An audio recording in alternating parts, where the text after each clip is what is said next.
Universal soil मैं इसलिए बोल रही हूँ क्योंकि एक ऐसी सॉइल है जिसको आप हर तरीके के प्लांट्स के लिए यूज़ कर सकते हैं। आप इसमें हर्ब्स उगाइए, चाहे बेसिल है, तुलसी है। जिन लोगों की तुलसी नहीं चलती है वो इस मिट्टी में उगाइए, ज़रूर डेफिनेटली चलेगी।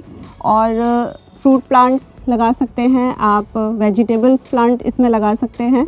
तो वो सारे, इसलिए मैं उस मिट्टी को बार बार यूनिवर्सल सॉइल बोल रही हूँ।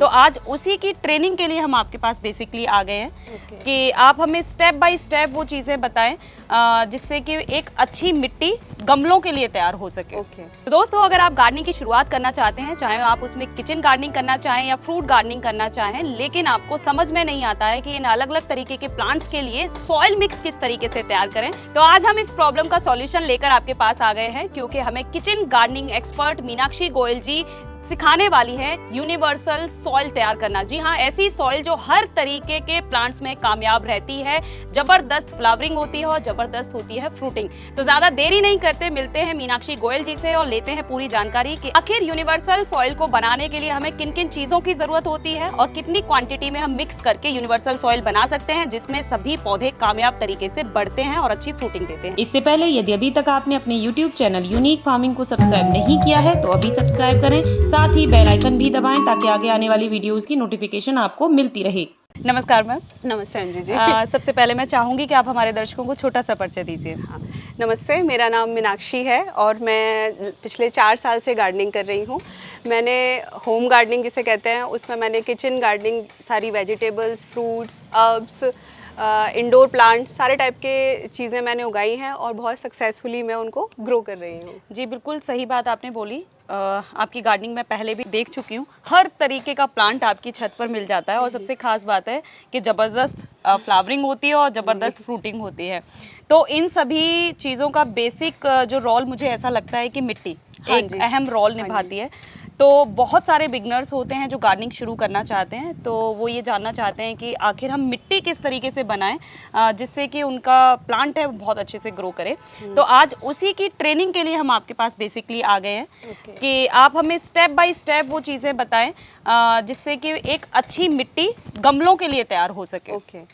हाँ जी, तो अगर हम सारे टाइप की गार्डनिंग करना चाहते हैं, क्योंकि एक छोटी जगह में हम हर टाइप का प्लांट लगाने की कोशिश करते हैं, तो एक सॉइल जिसे हम बोलते हैं यूनिवर्सल सॉइल, वो उस सॉइल को अगर हम किसी भी प्लांट में डालें, चाहे आपके इंडोर हो, आउटडोर हो, फ्रूट गार्डन हो, किसी भी टाइप का अगर आपका प्लांट लगाना चाहते हैं, तो आज मैं उसके बारे में आपको बता दूंगी। तो सबसे पहले जिस चीज़ की हमें ज़रूरत है, जैसे हम सॉइल की बात कर रहे हैं, तो सॉइल यानी कि मिट्टी। अब मिट्टी चाहे आप गार्डन सॉइल लीजिए, किसी भी टाइप की सॉइल आप यहाँ पे ले सकते हैं, किसी पार्क से उठा लीजिए या कहीं से भी, क्योंकि अभी हमें इसमें न्यूट्रिशन देना है।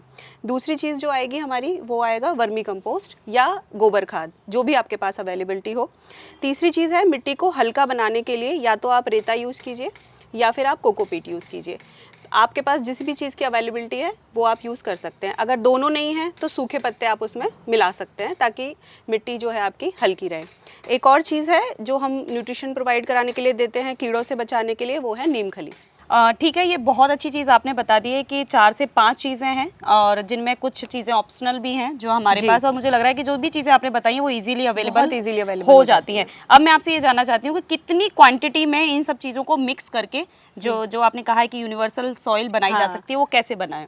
सबसे पहले अगर हम मिट्टी की बात करें तो मिट्टी, खाद और कोकोपीट या फिर रेत, इन सबको आपको बराबर बराबर लेना है। सिंपल रेशियो, ना तो 1 पार्ट 2 पार्ट ऐसे कुछ नहीं करना है। एक कोई भी मेजरमेंट ले लीजिए, जैसे कि मैंने ये ट्रे लिया है तो आप इसके मेजरमेंट से ले सकते हैं कि 1 ट्रे अगर आपने वर्मी कंपोस्ट लिया है तो 1 ट्रे आप मिट्टी लीजिए और 1 ट्रे आप कोकोपीट लीजिए। उसी तरीके से जो नीम खली है वो प्रोपोर्शन आपके गमले के साइज़ के अकॉर्डिंग उसमें जाती है। यहाँ पर मैम ने हमें बता दिया है कि हमें कितनी कितनी क्वांटिटी में ये सारी चीज़ें लेनी हैं। अब हम उनसे मिक्स कराकर भी देखेंगे एक प्रॉपर गमले के लिए। और बात आती है कि बहुत लोगों का ये सवाल होता है कि जब वो गार्डनिंग की शुरुआत कर रहे हैं तो उन्हें किस साइज़ का गमला किस सब्जी या किस पौधे के हिसाब से लेना चाहिए। तो इसकी भी हम पहले मैडम से बात कर चुके हैं इस विषय के बारे में, और वीडियो चैनल पर अपलोड हो चुकी है जिसमें आप जान सकते हैं कि कितने साइज़ का गमला किस पौधे के लिए ठीक रहता है। कोई भी ग्रो बैग खरीदने से पहले हमें किन बातों का ध्यान रखना चाहिए, कितने GSM का ग्रो बैग खरीदना चाहिए, ये सारी डिटेलिंग में हमने उस वीडियो में बात की है, तो आप वहाँ भी जा सकते हैं। तो फिलहाल हम इस वीडियो के अंदर मैम से एक ग्रो बैग भरवा कर दिखवाते हैं कि किस तरीके से आप उसकी मिट्टी तैयार करेंगे। आज मैं आपको 9 बाई 9 का जो एक ग्रो बैग है इसको फिल करके बताऊंगी। बताऊंगी। तो सबसे पहले हम ये जो हमारी सारी चीज़ें हैं, क्वांटिटी हमने मेंशन की थी, अब हम इनको मिक्स करेंगे। तो जैसे हमने कोई भी आप पॉट ले लीजिए, सबसे पहले आप उसमें मिट्टी डालिए। यहाँ हम एक छोटे पॉट में आपको मिला के दिखा देते हैं। तो हमने यहाँ पे 2 मुट्ठी लगभग मिट्टी ली है। उसके बाद हम इसमें अपनी कंपोस्ट डालेंगे। तो कंपोस्ट में मैं यहाँ पे वर्मी कंपोस्ट यूज़ कर रही हूँ, और आप काउडंग कंपोस्ट भी यानी कि गोबर खाद भी ले सकते हैं। तो ये भी हमने यहाँ पे 2 मुट्ठी ले ली है। अब इसके बाद में हम कोकोपीट इसको हल्का करने के लिए डालेंगे। तो इसको भी लगभग हम 2 मुट्ठी ले लेते हैं। अगर आप कोकोपीट इतना ले लेते हैं तो आपको रेत डालने की ज़रूरत नहीं है, और अगर आप कोकोपीट नहीं डाल रहे हैं तो आप उतनी ही क्वांटिटी में यहाँ पे रेत ले सकते हैं। आप चाहें तो सूखे पत्ते भी इसी तरीके से इसमें मिला सकते हैं। अब बारी आती है नीम खली की। आधी मुट्ठी जिसे बोलते हैं, उतनी ही सिर्फ नीम खली हमें ज़रूरत लगेगी। अगर 12 बाई 12 का अगर आपका ग्रो बैग है तो 1 मुट्ठी बड़ी, और अगर 15 इंच का ग्रो बैग है तो उसी के अकॉर्डिंग आप अपनी क्वांटिटी बढ़ाते चले जाइए। एक चीज़ और मैं आपसे जानना चाहती हूँ कि हमें किसी भी गमले की जो सॉइल मिक्स है उसमें नीम खली डालने की ज़रूरत क्यों पड़ती है? नीम खली से जो बेसिकली प्लांट्स में जो कीड़े लगते हैं वो एक ऊपर की तरफ लगते हैं और एक आपके सॉइल में लगते हैं। ऊपर वाले कीड़े जो होते हैं वो हमें दिखाई देते हैं, जिसकी वजह से हम उसमें नीम ऑयल या कोई भी तरीके का हम ट्रीटमेंट उसमें कर सकते हैं। जो नीम खली है वो जो कीड़े मिट्टी के नीचे लग रहे हैं उनको लगने से बचाता है, जैसे कि नीमाटोड्स है जो रूट्स में छोटी छोटी गांठें बनाता है। इससे आपका पौधा हेल्दी रहता है, रातों रात नहीं मरता। कई बार ऐसा होता है कि पौधा हेल्दी है, रातों रात पौधा मर गया, तो उसके प्रिवेंशन के लिए हम नीम खली डालते हैं। और अगर किसी के पास नीम खली नहीं है और उन्हें बहुत जल्दी है, वो नहीं अरेंज कर पा रहे हैं, तो आप इसमें हल्दी, थोड़ी सी काली मिर्च और थोड़ा सा दालचीनी का पाउडर भी आप इसमें डाल सकते हैं, तो वो भी यही काम करेंगे। अब ग्रो बैग में भी भरने का तरीका जैसे पहले भी बताया है, आपने कई सारी वीडियोस में भी देखा होगा। सबसे पहले नीचे थोड़े से सूखे पत्ते डालिए, सूखे पत्ते नीचे डालिए 1 लेयर। आप चाहें तो इसको आधे से थोड़ा कम तक भर सकते हैं, और उसके बाद जो भी आपकी यूनिवर्सल सॉइल आपने प्रिपेयर की है वो इसके अंदर डाल दीजिए। यूनिवर्सल सॉइल मैं इसलिए बोल रही हूँ क्योंकि एक ऐसी सॉइल है जिसको आप हर तरीके के प्लांट्स के लिए यूज़ कर सकते हैं। आप इसमें हर्ब्स उगाइए, चाहे बेसिल है, तुलसी है। जिन लोगों की तुलसी नहीं चलती है वो इस मिट्टी में उगाइए, ज़रूर डेफिनेटली चलेगी। और फ्रूट प्लांट्स लगा सकते हैं आप, वेजिटेबल्स प्लांट इसमें लगा सकते हैं। तो वो सारे, इसलिए मैं उस मिट्टी को बार बार यूनिवर्सल सॉइल बोल रही हूँ। ठीक है।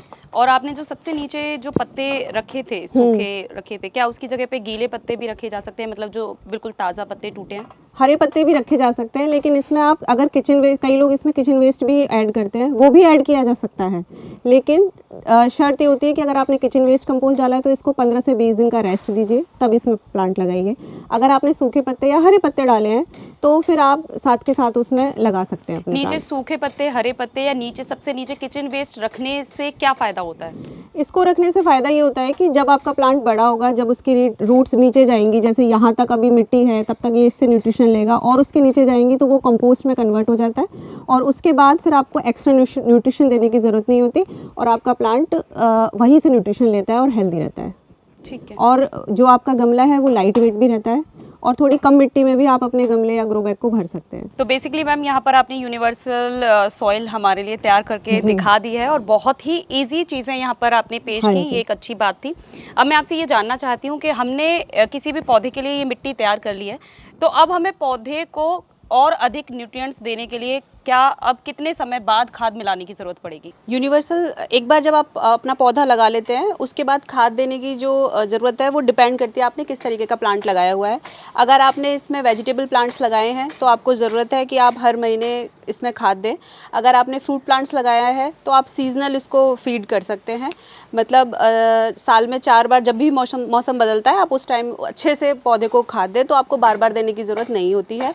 इंडोर अगर आप प्लांट्स लगाते हैं तो उसमें आप 1 साल में 1 बार अच्छे से वर्मी कंपोस्ट दे सकते हैं। बीच बीच में आप लिक्विड फर्टिलाइज़र उनको दीजिए ताकि प्लांट आपके हेल्दी रहें।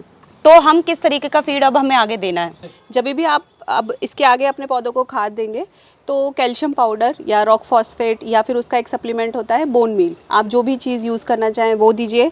थोड़ी सी नीम खली लीजिए, थोड़ा सा वर्मी कंपोस्ट या फिर गोबर खाद आप लीजिए, और सबको अच्छे से मिला के अपने प्लांट्स में दे दीजिए।